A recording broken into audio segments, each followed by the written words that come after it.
খোট্টাডিহি কলিয়ারিতে উদ্বোধন হলো ভারতীয় মজদুর সংঘের দলীয় কার্যালয়। শুক্রবার পাণ্ডবেশ্বর এরিয়ার খোট্টাডিহি কলিয়ারিতে উদ্বোধন হলো ভারতীয় মজদুর সংঘ অর্থাৎ বিএমএস এর দলীয় কার্যালয়। ফিতে কেটে ও প্রদীপ প্রজ্বলনের মধ্য দিয়ে কার্যালয়ের দ্বার উদ্ঘাটন করেন বিএমএস এর কোল ইন্ডিয়া ইনচার্জ কে লক্ষণ রেড্ডি। তাছাড়াও এই উদ্বোধনী অনুষ্ঠানে উপস্থিত ছিলেন পাণ্ডবেশ্বর এরিয়ার ভারতীয় মজদুর সংঘের যুগ্ম সেক্রেটারি ধনঞ্জয় পান্ডে, ভারতীয় মজদুর সংঘের খোট্টাডিহি কলিয়ারি ইউনিটের সেক্রেটারি মিলন ঘোষ, বিএমএস নেতা উমেশ মিশ্রা সহ আরও অনেকে। আয়োজকদের তরফে উপস্থিত অতিথিদের ফুলের তোড়া, উত্তরীয় এবং স্মারক দিয়ে সম্মান জানানো হয়। কার্যালয় উদ্বোধন প্রসঙ্গে খোট্টাডিহি কলিয়ারির ভারতীয় মজদুর সংঘের সেক্রেটারি মিলন ঘোষ জানান, তৃণমূল আমলে আমাদের এই কার্যালয়টি দখল হয়ে গিয়েছিল। বিজেপি ক্ষমতায় আসতেই আমরা কার্যালয়টি পুনরুদ্ধার করেছি এবং আজ বিশিষ্টজনদের উপস্থিতিতে পুনরুদ্ধার করা কার্যালয়টি আমরা উদ্বোধন করলাম। যারা উপস্থিত ছিলেন তারা আমাদের বার্তা দিয়ে গেলেন যেন আমরা এই ইউনিয়নটি কারোর প্ররোচনায় পা না দিয়ে সুষ্ঠুভাবে পরিচালনা করতে পারি। মিলনবাবু বলেন, শ্রমিকদের স্বার্থে এবং তাদের ন্যায্য দাবি দেওয়া আদায়ে বিএমএস সব সময়ই তাদের লড়াই জারি রাখবে। मैं नेता हूँ, दूसरा बोलता है मैं हूँ, तीसरा बोलता मैं हूँ। तो सरकार ने बोला है ये मैं थूती आप पे कोयला हाईकोर्ट में चल रहा केस हो रहा, कौन रियल आईएनटीसी है, कौन इंटेक लीडर है, वो कोर्ट जाने आप लोग तय करके आओ। तब तक किसी कंपनी में हम रखेंगे नहीं। लेबर मिनिस्ट्री में भी किसी कंपनी में नहीं है, कोल मिनिस्ट्री में जो जितने भी कंपनी है कहीं भी इंटर को नहीं रखे, बाहर रखे।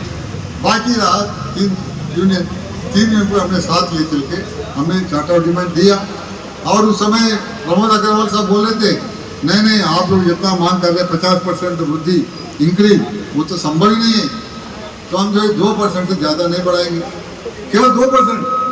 हमने कहा कि मजाक कर रहे हैं क्या, 2% से कैसा होगा, मजदूर इतना मेहनत कर रहा है, पिछले दिनों में कितना परसेंटेज बढ़े उसके हिसाब से करो।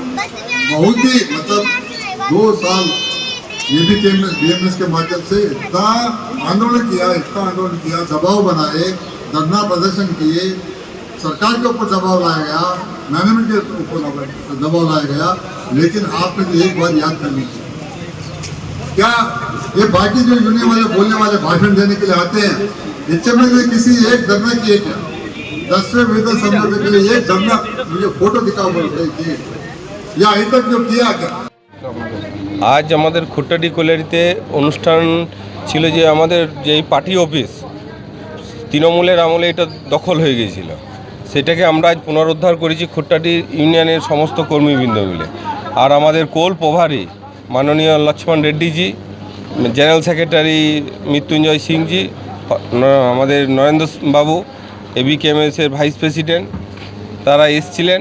তাদের হাত দিয়ে আবার আমরা আমাদের পুরনো অফিস ফিরে পেলাম।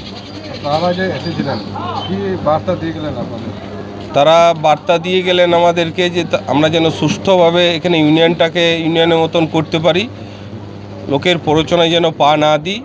আর সামনে যে আমাদের ওয়েজ বোর্ড আছে, ওয়েজ বোর্ড যে লাগু হবে তার জন্য 25 তারিখ থেকে আন্দোলন করার জন্য আমাদেরকে সবাইকে, সব কর্মচারীকেই রেডি হওয়ার জন্য অনুরোধ করে গেলেন যে তোমরা নিজের কাজের জন্য সজাগ থাকো, ম্যানেজমেন্টের কাছ থেকে আমাদের ন্যায্য পাওনা আদায় করে নিতে হবে। আপনাদের যে বিএমএস সংগঠন রয়েছে তাতে আপনাদের সংগঠন কীরকম? এই মুহূর্তে আমাদের সংগঠনের অবস্থা খুবই ভালো, সংগঠন আমাদের খুব ভালো অবস্থায় আছে। এইখানে 1307 জনের মধ্যে মোটামুটি 1270 জন কর্মী আমাদের সাথে আছে।